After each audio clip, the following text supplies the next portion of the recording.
kasih. Bu Rina mengamati rencana Danantara yang akan menginvestasikan dana ya sebesar 20 triliun rupiah untuk pengembangan peternakan ayam di tanah air. Tapi at the same time kita juga tahu bahwa sebetulnya ayam sendiri di Indonesia surplus nih Bu ya. Walaupun kita sudah ada program makan bergizi gratis, artinya mungkin nanti kita akan lihat lagi ya data terakhir seperti apa sih setelah ada program ini berjalan. Apakah masih benar-benar surplus dalam gap yang cukup besar jumlahnya. Sehingga sebetulnya menurut Komisi 4 sendiri seberapa urgensi Bu begitu ya untuk menggelontorkan dana 20 triliun ini dan juga pembahasannya sejauh ini sudah seperti apa? Ya kalau membahas pembahasan terkait rencana investasi Danantara ya dari Komisi 4 juga kami masih menunggu roadmap seperti apa bisnis yang akan dijalankan karena kan pasti berpartner dengan Kementerian Pertanian dan ini tentunya juga menyikapi surplusnya ayam gitu kan, ayam pedaging misalnya sekarang di angka 3 juta ton ya, sementara kebutuhan masyarakat 2,5 juta ton, jadi masih ada surplus di sini. Dan ini juga menjadi catatan penting, sepertinya apa yang akan dibangun gitu, ekosistem apa, karena kan yang menjadi kebutuhan nasional kita sudah tercukupi. Kecuali memang ini dipersiapkan untuk menyerap, ya kan, atau untuk mendukung program pemerintah untuk makan bergizi gratis tahun-tahun mendatang misalnya, karena ini kan baru data awal tahun ini gitu kan. Sementara itu yang menjadi fokus utama kita dari Komisi 4 itu adalah sebetulnya di pakan, Mbak. Karena peternak itu banyak sekali kan audiensi dengan kita bahwa mereka itu untuk pakan harganya masih sangat tinggi. Jadi kami juga mendukung apabila misalnya dari investasi 20 triliun ini bisa dialokasikan juga untuk pembangunan pakan supaya pakannya kualitas mandiri, pakannya ya Bu ya. Kualitas pakannya bagus, terjangkau sehingga peternak kita yang ada sekarang ini juga bisa sejahtera gitu dan harganya juga bisa menjamin. Nah, selanjutnya juga Danantara juga bisa berperan penting dalam hal off-taker ketika nantinya membangun ekosistem peternakan gitu sehingga masyarakat juga yang ada sekarang ini ya bisa ada kepastian pasar dan harga gitu. Karena kan butuh kemitraan misalnya tidak menjadi peternak rakyat yang selalu merasa rugi gitu loh. Jadi ada jaminan dari situ. Nanti kami juga mungkin kalau misalnya sudah ada rapat bersama dengan kementerian terkait pola ekosistemnya seperti apa, roadmap bisnisnya seperti apa, kami juga akan memberikan masukan seperti itu kepada pemerintah gitu. Baik, Bu, tapi kalau melihat ya kondisi para peternak lokal saat ini sebetulnya seperti apa sih Bu? Artinya ini kan situasi yang juga cukup menantang ya, bukan hanya persoalan bagaimana harga pakan lebih bisa terjangkau bagi para peternak lokal begitu ya Bu, tapi juga bagaimana para peternak lokal ini bisa menghasilkan daging ayam dari ayam gitu ya Bu, dari unggas ayam yang memang berkualitas baik dari sisi kesehatan. Sebetulnya untuk saat ini hal apa yang cukup menantang bagi para peternak ayam lokal? Ya, jadi kalau misalnya kita bisa bahas 80% kan untuk peternakan ayam itu dikuasai oleh beberapa perusahaan yang besar kan. Perusahaan swasta itu ya? Perusahaan swasta. Jadinya perlu dibangun satu kemitraan ya kan agar peternak lokal kita juga bisa ikut terserap gitu, bisa ikut terserap. Terus yang kedua juga dari sisi kepastian harga.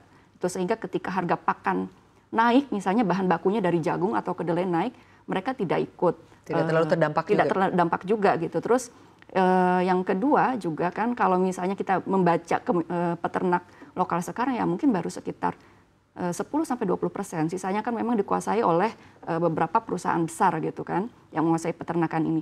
Untuk itu perlu adanya dorongan dari pemerintah untuk supaya peternak lokal kita ini ikut dalam ekosistem itu. Misalnya bangun kemitraan lah baik dengan korporasi maupun peternak lokal sehingga mereka dari sisi harga bisa terjamin, off-taker bisa terjamin, terus yang ketiga juga ya dari yang ketiga juga disampaikan produk-produk hilirisasi dari ayam juga bisa ikut ini juga gitu, bisa ikut nasib juga. Baik, kalau dari Komisi 4 sendiri masukannya seperti apa Bu terkait dengan bagaimana nanti ke depannya para peternak lokal ini tidak semakin terhimpit ya dengan rencana bagaimana Danantara mungkin ke depannya lebih berfokus untuk bisa mengembangkan peternakan ayam ya, bukan hanya mungkin peternakan ayam baru tapi juga dengan para pihak swasta. Nah, masukan apa yang dilakukan oleh Komisi 4 agar para peternak lokal ini tadi bukan hanya soal harga pakannya ya Bu ya, tapi juga mungkin bagaimana mereka ini bisa turut terserap selain daripada kemitraan yang akan terus dibangun? Ya, tentunya kan dari pemerintah juga harus ada jaminan tadi, jaminan harga, jaminan menjadi off taker. Ya. Terus yang ketiga insentif untuk modal bagi mereka. Terus kan memang kalau tadi kita kembali lagi memang tetap saja pakan menjadi salah satu penunjang mereka gitu Mbak. Karena dari hulu misalnya dari bahan baku untuk pakannya sendiri itu juga harus jadi perhatian pemerintah. Kita kan jagung, terus juga kedelai masih impor gitu sehingga akan terdampak. Nah di sini kami meminta juga dibangunlah ekosistem itu, bangun pabrik-pabrik pakan kecil di daerah-daerah gitu. Jadi ya memang bisa merata gitu, Ya. jadi terkonsentrasi. Baik, tapi kalau menurut pengamatan Anda sendiri ya Bu ya, atau dari pengamatan Komisi 4 sendiri, rencana dari Danantara untuk menggelontorkan dana sebesar 20 triliun rupiah khusus hanya ke peternakan ayam, sebetulnya Anda melihat apakah ini adalah langkah bijak mengingat bahwa sampai dengan saat ini sebetulnya kita juga masih melakukan impor sapi begitu ya Bu Ya. ya.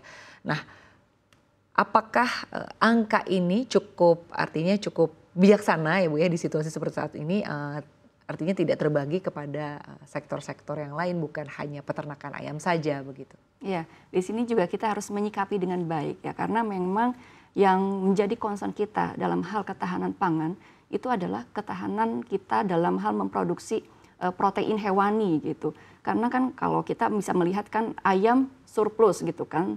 Terus yang kedua kita juga melihat sapi pedaging kita misalnya masih banyak impor baik itu dari Brazil, India ataupun negara lain. Terus kita juga melihat susu kita juga produksi susu sapi kita juga masih sangat minim gitu kan. Mayoritas juga masih impor, mengandalkan impor. Nah, tentunya nanti kami akan mencermati gitu kan bagaimana angka 20 triliun ini tidak hanya untuk fokus di ayam saja tetapi fokus dalam hal untuk swasembada sapi misalnya gitu kan. Terus produksi sapi perah ataupun sapi pedaging. Karena kan kebutuhan kita sangat banyak gitu. Kita baru bisa supply untuk produksi misalnya sapi pedaging 50% untuk pasar kita. Selebihnya itu impor. Itu faktornya banyak sekali karena memang sapi lokal kita dari sisi produktivitasnya juga masih belum masif gitu. Dan kedua, para peternak rakyat kita ya paling mereka itu hanya punya 2 sampai 3 ekor sapi dengan peternakan yang sederhana, dengan pakan yang seadanya gitu kan, sehingga perlu adanya concern pemerintah terhadap itu. Termasuk juga misalnya untuk susu gitu kan, bagaimana pemerintah bisa memberikan pelatihan atau insentif kepada para peternak susu. Karena selama ini peternak susu juga mereka ada kekhawatiran mereka tidak bisa bersaing dengan harga yang berasal dari impor susu gitu. Jadi memang harus terkonsentrasi di situ Mbak. Jadi fokusnya tidak hanya untuk ayam, peternakan ayam, tetapi juga untuk sapi, untuk protein hewani lainnya gitu.